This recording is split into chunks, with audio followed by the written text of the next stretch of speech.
ছয়টা দোয়া এবং জিকির আছে, যেই দোয়া জিকির গুলো কোরআন হাদিসে বর্ণিত সকল দোয়া জিকিরের খোলাসা, সারমর্ম এবং নির্যাস। এই ছয়টাকে যদি কোনো মুসলমান নিয়মিত আঁকড়ে ধরে, তাহলে কোরআন এবং হাদিসে যত দোয়া এবং জিকির আছে কেমন যেন তার নির্যাসটা নিয়মিত সে আমল করবে। এই ছয়টা দোয়া এবং জিকিরের মধ্যে সর্বপ্রথম হলো নবী করিম সাল্লাল্লাহু আলাইহি সাল্লামের প্রতি দুরূদ প্রেরণ করা।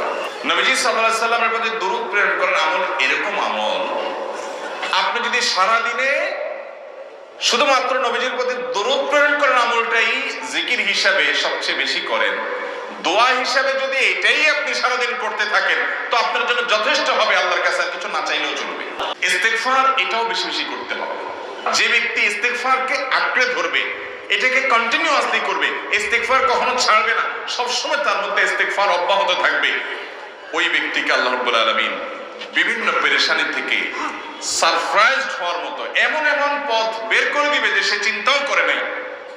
সাইয়্যিদুল ইস্তেগফার নবীজি সকাল সন্ধ্যা পাঠ করতেন, বিভিন্ন সময় পাঠ করতেন, রাতে পাঠ করার কথা বলতেন। সাইয়্যিদুল ইস্তেগফার পাঠ করলে আল্লাহ রাব্বুল আলামিন ওই দিনে, ওই রাতে, ওই ব্যক্তি মারা গেলে তার সব গুনাহ খাতা মাফ করে তাকে জান্নাত দিবেন ইনশাআল্লাহ।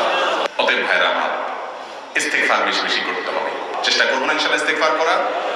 নাম্বার 3, এটা আমাদের বেশিরভাগ মানুষ জীবনে হয়তো শুনেনও নাই, অনেকে হয়তো শুনছেন, আমল করা হয় না। খুব সীমিত সংখ্যক আল্লাহর বান্দার আমলের তৌফিক হয়। সেটা হলো ইয়া যাল জালালি ওয়াল ইকরাম। এটা একটা জিকির, আল্লাহ তাআলাকে ডাকা, আহ্বান করা, এটাই জিকির।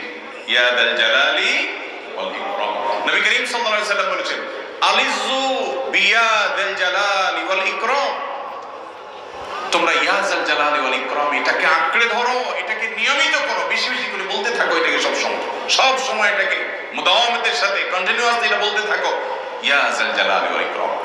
অনেক উলামায়ে কেরাম, মুহাদ্দিসিনে কেরাম ইয়া যাল জালালি ওয়াল ইকরাম কেন নবীজি এত বেশি বলতে বলেছেন, এটার মাধ্যমে আমাদের লাভটা কি, এর ব্যাখ্যা করতে গিয়ে বলেছেন, ইয়া যাল জালাল মানে হলো হে মহান, মহান বড়ত্বের অধিকারী, হে জালালের অধিকারী, হে জালাল, ওয়াল ইকরাম হে দানশীল। তাহলে প্রথম বাক্যে আল্লাহর বড়ত্বের কথা স্বীকৃতি দিয়ে প্রশংসা করা হয়, আর দ্বিতীয় বাক্যে হে দানশীল বলে আল্লাহ তাআলার কাছ থেকে চাওয়া হয় যে আপনি যেহেতু দানশীল এবং আপনি যদি মহান, অতএব আপনি আমাকে দান করেন। এটা ডাকলেই, আল্লাহকে এগুলো ডাকলেই চাওয়া হয়ে যায়। এই জন্য বেশি বেশি করে ইয়া যাল জালালি ওয়াল ইকরাম করতে হবে। 4 নম্বর যে দোয়া এবং জিকির করতে নবী করিম সাল্লাল্লাহু আলাইহি সাল্লাম সব সময় আমাদেরকে উৎসাহ দিয়েছেন, অনুপ্রেরণা দিয়েছেন, লা হাওলা ওয়ালা কুওয়াতা ইল্লা বিল্লাহ। লা হাওলা ওয়ালা কুওয়াতা ইল্লা বিল্লাহ। লা হাওলা ওয়ালা কুওয়াতা ইল্লা বিল্লাহ এটা হলো সারেন্ডার করা, আল্লাহর কাছে সারেন্ডার করা, আত্মসমর্পণ করা। মানে আল্লাহ ছাড়া কোনো ভালো কাজ করার ক্ষমতা কারণ নাই, করার তৌফিক দেওয়ার ক্ষমতা কারণ নাই, আর পাপ থেকে বাঁচানোর ক্ষমতা কারণ নাই। এই জন্য আমি কেমন যেন আল্লাহর কাছে সারেন্ডার করছেন, লা হাওলা ওয়ালা কুওয়াতা ইল্লা বিল্লাহ।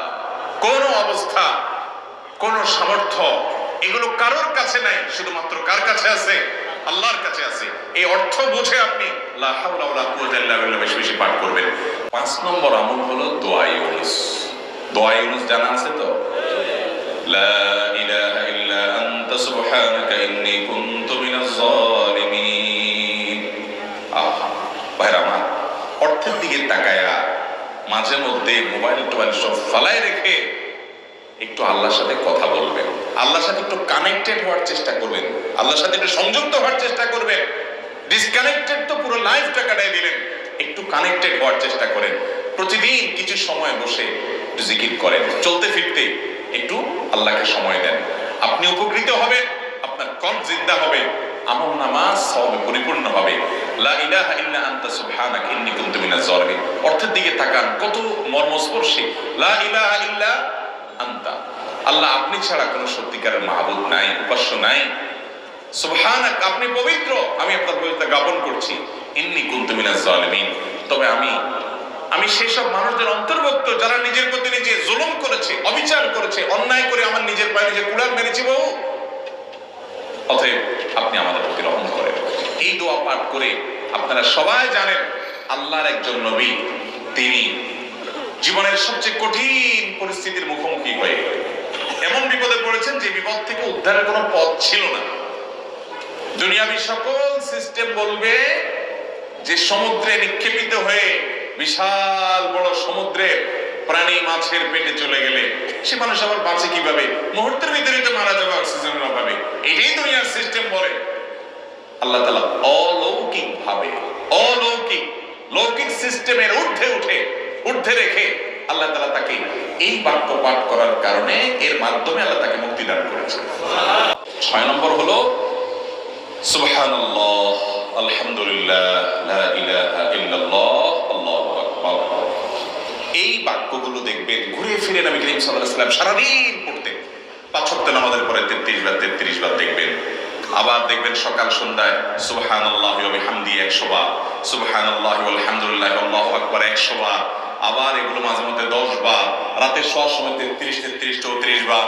বিভিন্ন সময় দেখবেন ঘুরে ফিরে এই সুবহানাল্লাহ, আলহামদুলিল্লাহ, লা ইলাহা ইল্লাল্লাহ, আল্লাহু আকবার এগুলো একটা মিজানের পাল্লাকে পরিপূর্ণ করে দেয়। কোনটা আসমান এবং জমিনের মধ্যবর্তী জায়গায় সব দিয়ে পরিপূর্ণ করে দেয়।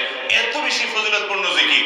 এইজন্য পুরো কোরআন হাদিসের দোয়া এবং জিকিরের নির্যাসের শেষ এবং 6 নম্বর হলো বেশি বেশি করে দিন রাত 24 ঘন্টা যখন সুযোগ পাবেন, যেখানে যেখানে হাদিসে যে সংখ্যা বলা আছে ওটাতে করবেনই, ওর বাইরেও বেশি বেশি করে সুবহানাল্লাহ, আলহামদুলিল্লাহ, লা ইলাহা ইল্লাল্লাহ, আল্লাহু আকবার বেশি বেশি করবো না ইনশাআল্লাহ? নিয়মিত করবো তো ইনশাআল্লাহ? আল্লাহ আমাকে আপনাকে আমাদের সবাইকে আমল করার তৌফিক দান করুন, সব সময় জিকিরের মধ্যে থাকার তৌফিক দান করুন।